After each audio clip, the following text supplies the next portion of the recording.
Am I the a-hole for not wanting to pretend to be my twin on her wedding day?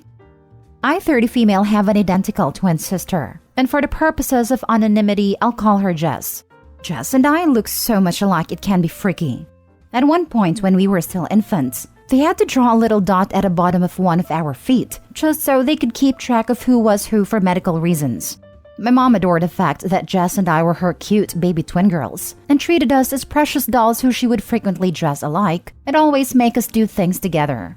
At first I didn't mind it at all, because, well, it was normal, and I do genuinely love my sister. But when we started getting older and I developed my own interests, I would get so frustrated or upset when either couldn't do something because Jess didn't want to, or the only way that I could do it was if Jess could come with me and vice versa. It sucked, because despite our appearances, Jess was the more extroverted twin who liked to go to parties and do sports while I was introverted and artistic. I was always made to do what Jess wanted to do, because me not wanting to be so social was seen as bad, and the only way that Jess would agree to do/endure my hobbies was if I did her homework or chores. When my parents were divorcing, I was over the moon when my dad agreed to let me live with him in another state, and Jess didn't want to move away from all her friends. My mom cried when I had to tell her I didn't want to live with her, and Jess accused me of hating them. This really wrecked me emotionally, and I almost caved, but my dad got me into therapy, who helped me gather the courage to just leave. I never really did shake off the guilt until around senior year of high school, but I never once regretted my choice because of how liberating I felt by getting to just be me. I was slowly able to repair my relationship with my mom and Jess, but Jess and I were never as close as we used to be, and I was honestly fine with that. Fast forward to adulthood, and Jess is engaged to her boyfriend Steve, 36 male, and their wedding is set for the spring. Unfortunately, Jess was recently in a bad accident, and her face is going to need to get cosmetic surgery. She has been crying on and off for days over this, because there's no way she'll be healed up in time for the wedding. My mom, Steve, and I have been trying to console her, but it's not enough. Then earlier this week, my mom approached me with the idea of dressing up as Jess and pretending to be her for the ceremony and reception, so the pictures will look nice. I was floored and gave a hesitant no, because while I do know that this would mean a lot to my sister, I just feel really uncomfortable about it. My mom was upset with me and said that it wasn't a big deal, it was just for the pictures. It asked me if I really wanted to make it so that Jess would have to be reminded of her trauma whenever she had to look at her wedding photos, or just not have any photos at all. Am I the a-hole?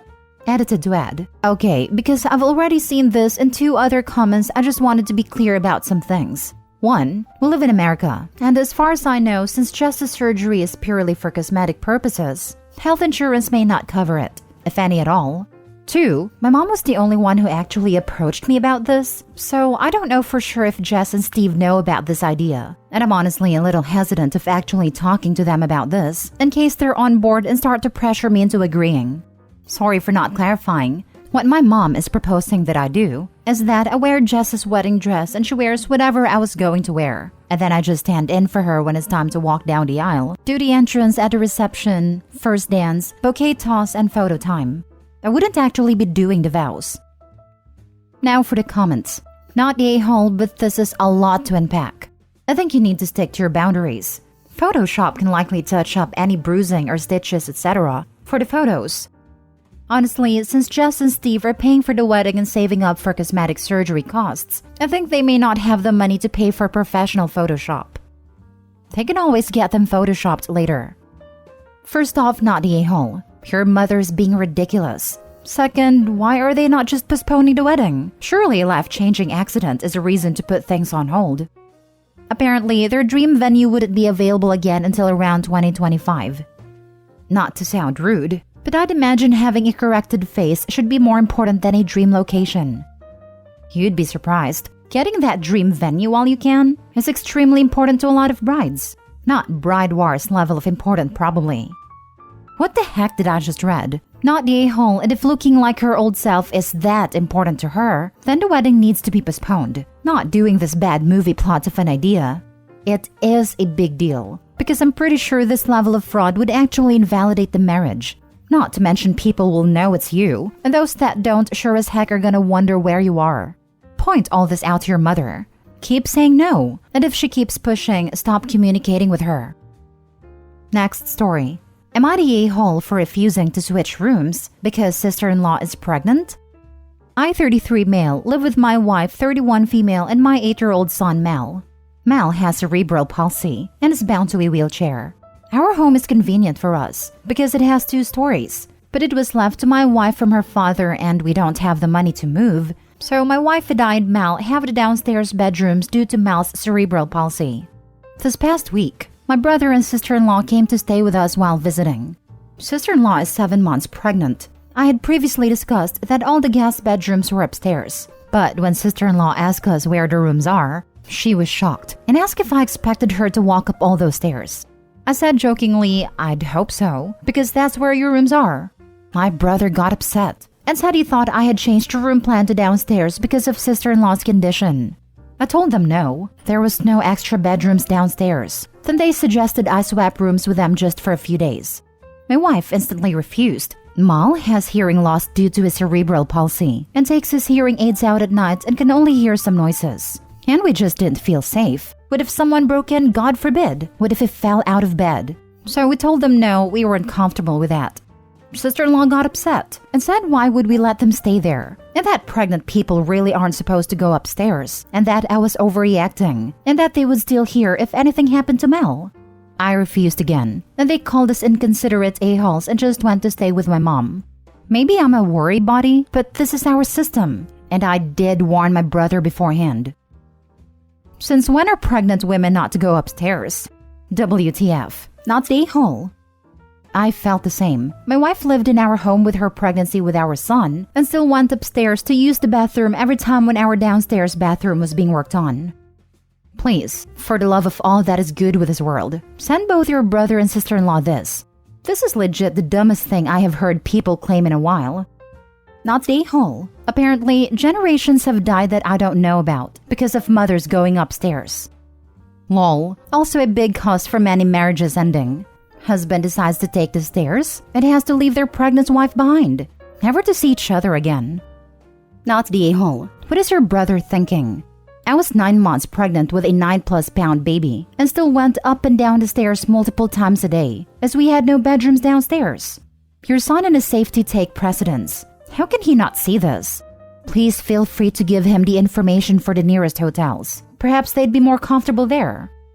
Your brother sounds like a jerk. This cannot possibly be the first time he's pulled something like this.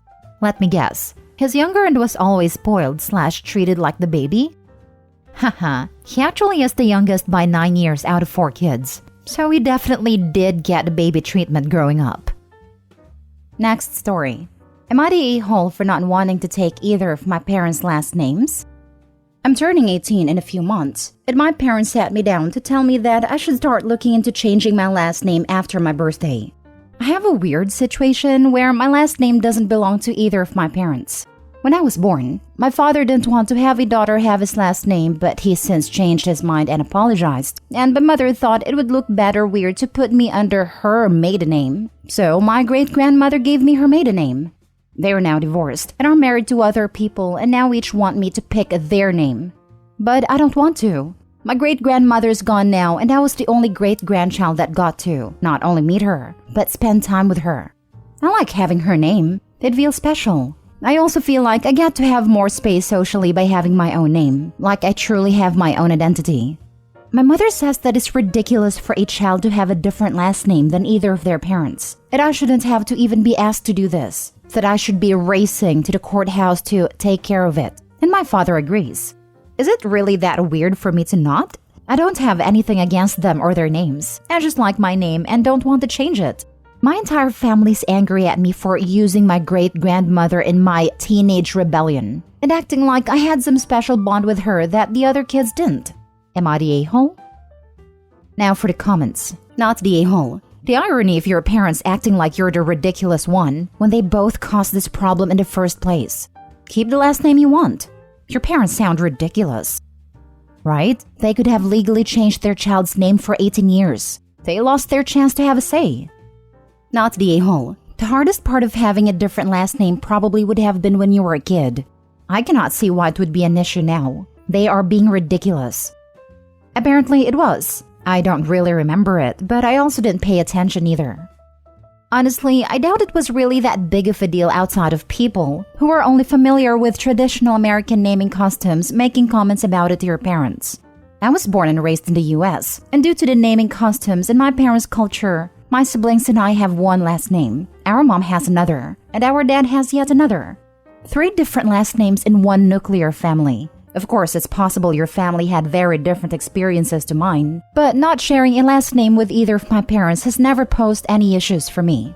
I asked my mom about it recently, and she said it was never a big deal. They registered us for school, took us to hospitals, traveled internationally with us, etc., etc., and it was always fine. Anyway, you're absolutely not the a-hole. They created this issue by being sexist/enabling sexism, and now they want control over your established identity, to burden you with the administrative hassle of changing your name. And for what? Just for them to save face? It doesn't benefit you at all. You already have a name you're happy with. Not the a-hole. Sounds like you are honoring your great-grandmother, not lashing out with some kind of teenage rebellion. How in the world is it rebellion if all you're doing is keeping the same name? It's not like you're changing it to something ridiculous or offensive. If this was so important to your parents, why didn't they arrange to change your name a long time ago? Waiting for you to turn 18 means they have waited for you to become an adult. Since you're an adult, it's entirely your choice what name you want to live with. They wanted to during the divorce, but the judge said no. Last story. Am I the a-hole for staying in contact with my son's ex-wife and her daughter after their divorce? My son Henry divorced his wife Rachel a year ago. Their divorce wasn't exactly messy, but it wasn't easy either. I stayed in contact with Rachel for my granddaughter's sake. My granddaughter is 9 years old, and Rachel also has another daughter, Amy, who is 3 years older than my granddaughter and not my son's child. She was from a past relationship Rachel had. Now, the thing is, Amy grew up calling me grandma for pretty much her whole life. I treated her exactly the same as I did my biological granddaughter. I would always take candy for both of them, give them both a little bit of pocket money. I hugged and loved and still love Amy as much as I do my granddaughter.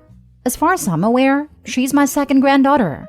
When my son and his wife divorced, I stayed in contact with his now ex-wife to contact my granddaughter, and Amy has her own mobile phone. I also have her phone number and stay in contact with her occasionally. She still calls me grandma as well. I didn't think this would be a problem. However, last week when it was Amy's birthday, I gave Rachel some money to buy her a present from me. She was thankful, bought her a gift, wrapped it, and sent me a picture of her opening it. Later that day, my son came around to visit me and my phone rang. It was Amy calling to say thank you for her birthday present.